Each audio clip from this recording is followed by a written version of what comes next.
My husband transferred all our joint savings into a secret account and told me he was filing for divorce, the morning after I paid off his $45,000 medical debt. "You were always just a stepping stone," he said, as he packed his bags. I watched him leave without saying a word. 3 weeks later, I showed up somewhere he never expected, with proof that would. I'm Monica, 41, a nurse in Kaiser, Oregon. I work long shifts at Salem Health, mostly nights. I've always been the dependable type. Show up, get things done, don't complain. That's how I've lived my whole life. Quiet. Steady. Safe. I met Derek in the ER 3.5 years ago. He was in for chest pain. Turned out to be a panic attack, but we got to talking after I clocked out. He was charming, a little rough around the edges, but easy to talk to. The kind of guy who made you feel seen. I hadn't dated seriously in years, but something about him pulled me in. Within 6 months, we were living together. A year later, we got married at a little park near the Willamette River. Simple ceremony. Just family. He cried when he read his vows. Said I was the only person who ever made him feel safe. 6 months after that, he collapsed at work. Doctors found a rare autoimmune disorder. Not deadly, but aggressive. He needed regular treatments, medication, therapy. He couldn't hold a job anymore. At least, that's what he told me. So I stepped in. I picked up extra shifts. We applied for assistance, but it didn't cover much. I used my own savings. I took out a personal loan in my name. I paid every hospital bill, pharmacy charge, and insurance gap. When he was too tired to drive, I took him. When he felt scared, I held his hand. I wiped his tears. I watched him sleep in pain and stayed up just in case he needed anything. We created a joint savings account about a year ago. The idea was to rebuild together. I set it up. Every month I put in whatever I could. Derek said he wanted to contribute when he was able. He never did, but I didn't press him. I believed he wanted the same things I did. By early spring, we had almost $60,000 in that account. I paid off the last chunk of his $45,000 medical debt at the end of April. I didn't even tell him right away, I wanted to surprise him. I brought home takeout, lit candles, played music. Told him the debt was gone. We could breathe again. He didn't say much, just nodded and said, "Thanks." I thought maybe he was just tired. The next morning, I woke up to the sound of a zipper. Derek was by the front door, duffel bag at his feet, dressed like he was heading to the gym. "What are you doing?" I asked. He didn't look at me. "I'm leaving." "What?" "I've filed for divorce. You'll get the papers this week." I sat up. I thought maybe he was having a breakdown. "Derek, what are you talking about? What happened?" He finally looked at me. I'll never forget his face. Flat, cold, almost bored. "I moved the savings last night. All of it. You won't see that money again." My mouth went dry. "You transferred our savings? Why?" He put the strap over his shoulder. "Because I never planned on staying. You were just a stepping stone. I needed time. Stability. A nurse who could take care of my mess. Now I've got things lined up. I'm good. I don't need you anymore."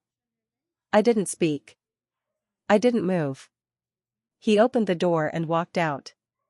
And that was it. No fight. No apology. No explanation. I sat on the edge of the bed for over an hour. Just sitting. Thinking. My whole body went numb. Over the next 3 weeks, I went to work like nothing happened. Smiled at patients. Charted notes. Came home to silence. Every night I'd look at the empty spot in the closet and wonder how someone could fake so much for so long. But I wasn't done. I wasn't going to let him win. I went through every shared document. Old emails. Bank logs. Insurance forms. I called the credit union and got a record of the joint accounts transfers. He moved all $59,327 into a different account 2 hours after I went to bed the night I paid his debt. The new account wasn't under our names, it was a business account. Registered under a company I'd never heard of. A company owned by a woman named Sierra Maddox. That name hit me hard. I'd heard it once. Last year. Derek told me she was an old friend he ran into at the pharmacy. Nothing serious, he said. She's a mess. Now she was holding our savings. So I did what any woman in my shoes would do. I took time off work. Told people I had the flu. And I started watching. I followed their trail. Social media. Business filings. Real estate records. Credit pulls. I used every trick I'd learned over the years, not just as a nurse, but as a woman who'd once had to help her sister escape a bad marriage. They weren't hiding. Not really. 3 towns over, in Beaverton, Oregon, Derek and Sierra had leased an apartment together. Brand new. Expensive. With our money. They also opened a private wellness clinic, Maddox Recovery and Vitality. Guess what their tagline was? Founded by survivors, for survivors. I printed every record. Made copies of their lease. The fake company. The clinic's online posts. Even the Instagram photo of Sierra smiling in front of a grand opening sign, with Derek's hand on her lower back. 3 weeks to the day after he walked out, I showed up where he never expected. Not at home. Not at the clinic. But at the private investors' breakfast hosted at the Marriott downtown, where they were pitching Maddox Recovery to potential backers. I wore scrubs. I came in looking like a nurse who'd just come off shift. I brought a folder full of facts. And I walked right up to the podium while Sierra was talking. The whole room went quiet. And I said, loud and clear, "My name is Monica Beller. I paid $45,000 in medical debt for that man right there, 3 weeks ago. The money you're about to invest is stolen. From our joint account. I have proof." The moment those words came out of my mouth, the whole room went dead silent. Sierra froze mid-sentence. Derek's head snapped toward me. For the first time since he walked out, I saw panic on his face. Good. I didn't scream. I didn't cry.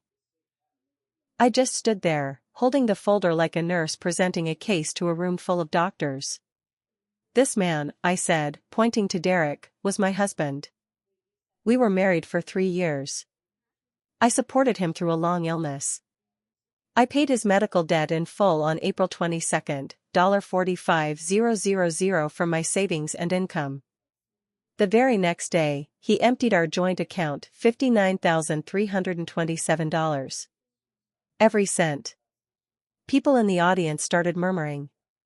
Phones came out. A few investors stood up and left right then and there. Derek finally spoke. "Monica, this isn't the place, why not?" I cut him off. "You told me I was just a stepping stone. You stole my money. You're here pretending to be a founder of a recovery clinic. I'm here to recover what's mine." Sierra tried to keep her voice calm. "You don't have proof of anything illegal." "Oh, but I do." I opened the folder and started handing out papers. Copies of the bank statements. A printout of the transfer. The lease. The fake LLC registration. This company was set up using funds from a joint marital account. That means I have legal claim to half, at minimum. Security was called. Derek and Sierra tried to play it off as a personal dispute, but the damage was done. And I wasn't finished.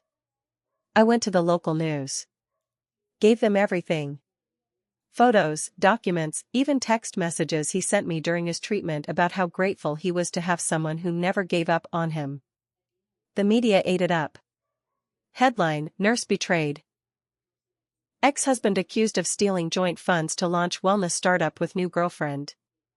Their clinic never opened. Investors pulled out. The landlord terminated their lease for fraudulent misrepresentation. But the real hit? I filed a civil suit. My lawyer was ruthless.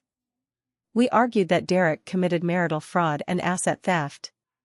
Oregon law doesn't play around with that kind of betrayal, especially when it involves health expenses and abuse of trust. Meanwhile, I kept digging. And I found something else. Derek had lied about being unable to work. For months, he was consulting under a fake name, Eric Madsen, for another clinic out in Hillsborough. Pulling in thousands.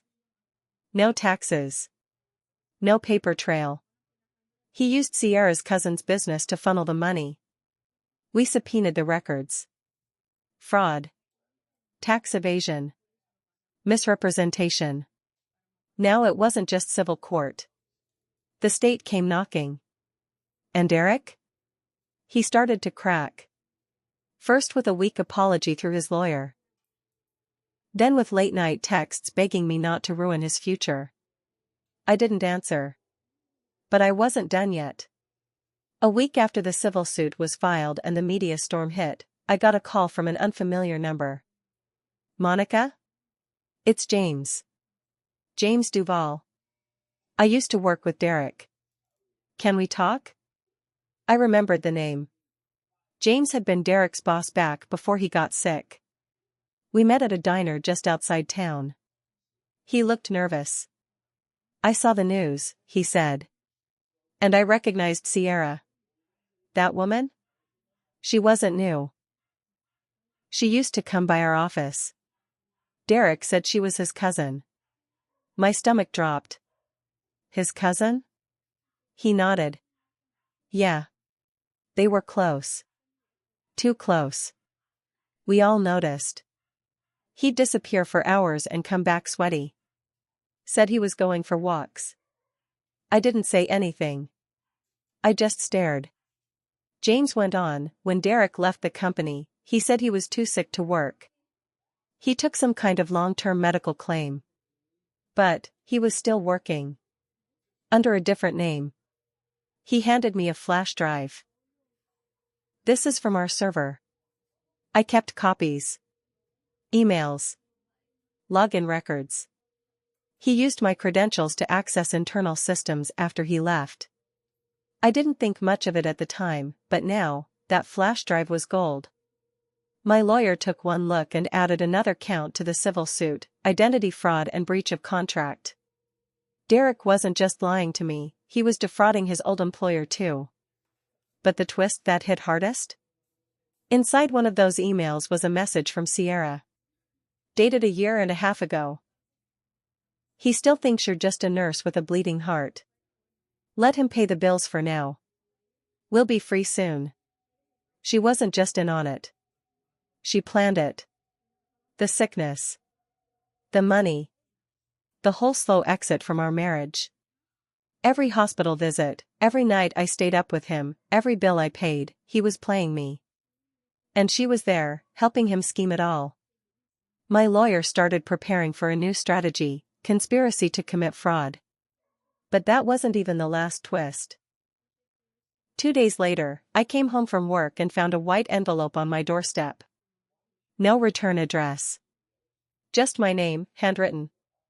Inside were photos. Dozens of them.